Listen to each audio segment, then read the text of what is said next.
I mean, we did a whole episode on it, and I tried to get into it there, but I just what he actually pulls off in this, and I don't think he's a really big theme guy, Tarantino. I think he's all about characters and plot and movie moments and stuff like that. But I think this kind of articulates really, really well the importance of film and how important and significant it is in sort of defining how we think about ourselves and about history. The ultimate triumph of movies over Hitler is kind of what it's about. And, and also just moment to moment, wildly entertaining, great performances, great dialogue, extraordinary sequences. But then where it ultimately lands, was like, it defeats actual history itself in a way. It overwrites the actual ending of Hitler with a more cinematic, more appealing version. And that's sort of the point is that he has now been completely defined by our art and entertainment about him. And that's great. That's so cool. It's the power of cinema. Yeah. And it feels like it's a well that Tarantino has gone back to subsequently to diminishing returns. He does a similar thing in once. But it is also a type of thing. Mm-hmm. Yeah. Right. But it's definitely a thing you can refer to, pulling an Inglourious Bastards now. That's a thing that means something specific about overwriting history in that audacious way.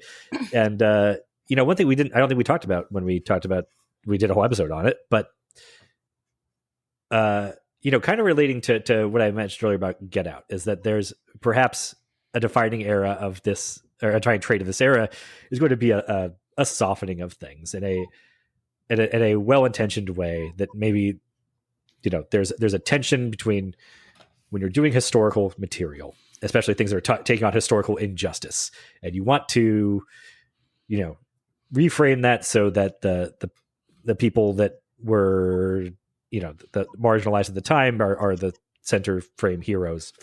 And there's always gonna be a tension there about, whether it's Green Book or whatever, of to what extent are we presenting something aspirational versus just like rewriting history to make it more palatable to our modern sensibilities. And Inglourious Bastards kind of, in a satirical way, just like has that. It does that so brazenly. Yeah. That it's like we want just the better movie ending to this, that it kind of elides that entire tension in a weird way. And it's cheeky, depending on how that's that it works. Yeah. Mm-hmm. Yeah.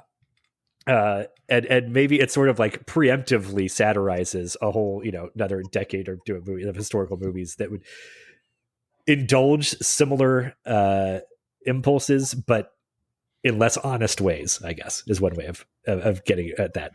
But it's also just wildly entertaining movie. Yeah, and Christoph Waltz's performance is one of the best of the sure. millennium, obviously. For sure.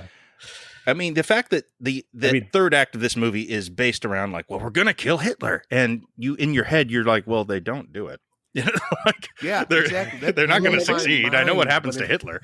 So how's it going to go wrong? And that's the tension of it. And then it's like, no, they do it. They fucking do it. It's so great.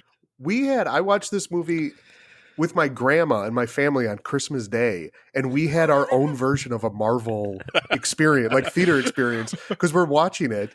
And like, we have the tension of like, well, what is this? And also the tension of we are subjecting a 70-year-old woman to this movie, and is she enjoying it? Yeah. And it got to the point where they're killing Hitler. And my grandma's like hooting and hollering. And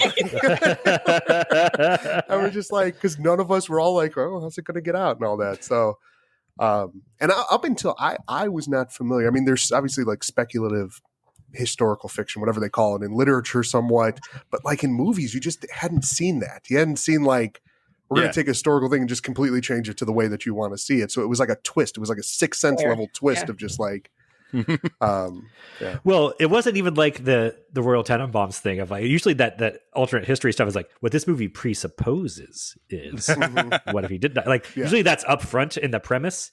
And here it's the climax only is where it diverges. Yeah. And because of that, it's this just unique climax. Like, no other movies just don't have that type of release. And it's, again, other movies didn't before and they can't really after.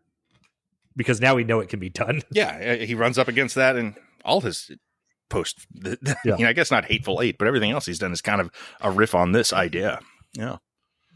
But even Hateful Eight, I do remember sitting in the theater and viewing it in the context of Inglourious Basterds. Like, to what extent? Well, Django Unchained is that way a bit too. Oh, totally. I guess. Yeah. Like, Yeah.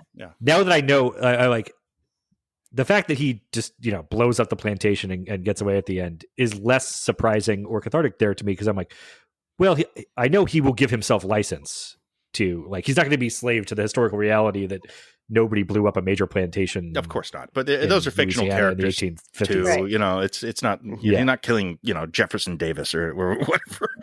Although that would have been fun. Although it would have just been doing Bastards again, I guess. So the same thing. Yeah. Suddenly I have a complaint about Django I didn't know I had. Why didn't Jefferson Davis die?